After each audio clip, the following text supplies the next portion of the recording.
My name is Anthony Driver. Fatboy Magic is a mentality. Welcome back, y'all. It's Mentality Mondays.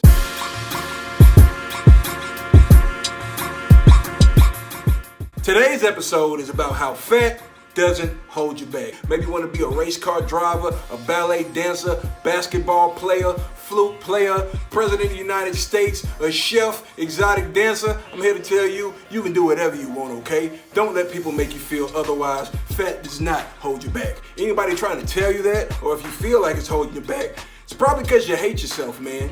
And you should stop doing that. The negative self-image, that's something that you don't need to carry because number one, it didn't originate in you. You probably hate yourself because you've been listening to all these people around you too much. I used to hate myself. Middle schoolers toe into me, man, and I didn't know what to do. My mom raised me as a gentle giant. I didn't know how to snap back at nobody. I didn't know how to exist in that environment, man. Matter of fact, it wasn't until I started playing football that I got some release because I felt like then at least my fat had a purpose. But once I quit playing, it was still there. My negative self-esteem still affected me. But it wasn't until I realized that regardless of what state you in, you are a person of value. There's something about you that you can do better than the greater population of the world. There's something about you that can always help somebody out, make somebody laugh, make somebody feel better, make somebody be around you, okay? Don't hate yourself. Learn your value, okay? Read, study stuff, talk to people, do new things. You got value, you just gotta find it. There's no reason for you to hate yourself. Other things that may play a factor instead of the fat holding you back sometimes, it's addiction. Now, it might be a food addiction, but that ain't got necessarily anything to do with the fat. A lot of times when you noticing yourself fluctuating in weight really fast, something in you is missing. There's something bothering you that's not aligned with your spirit. And it ain't really got much to do with being fat. It's got a lot to do with how you view the world and where you fit in it. I remember when I was living in Tampa one time. I had just got a job out of college. You know, I was doing well, making more money than I ever had in my life. But for some reason, my weight just kept fluctuating. And I didn't know why. Well, I probably should have knew why. I was up in Beef O'Brady's every day getting a 15-piece plate of wings and down in a pitcher of beer, thinking it was just because I was a fat dude and that's what fat people do. But in reality, I knew something was missing, man. I'm an artist, dude. I gotta have an outlet. That was the first time in my life that I didn't have that outlet. And it wasn't until I hit 400 pounds that I realized that.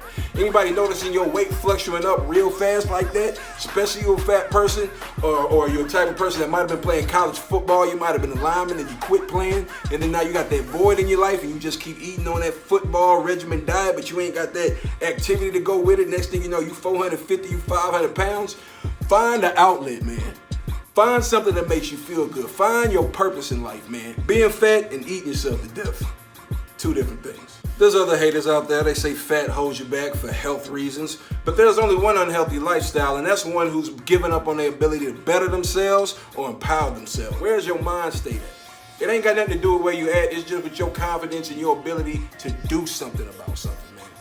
That's all you need to be worried about. It's one thing to get high blood pressure and not do nothing about it. It's another thing to get high blood pressure and know that you can get it under control. Control the fat. Don't give in. The best way to get to the point where you can empower yourself, no matter how fat you are, you always got to exercise your confidence, man. Pick up a book.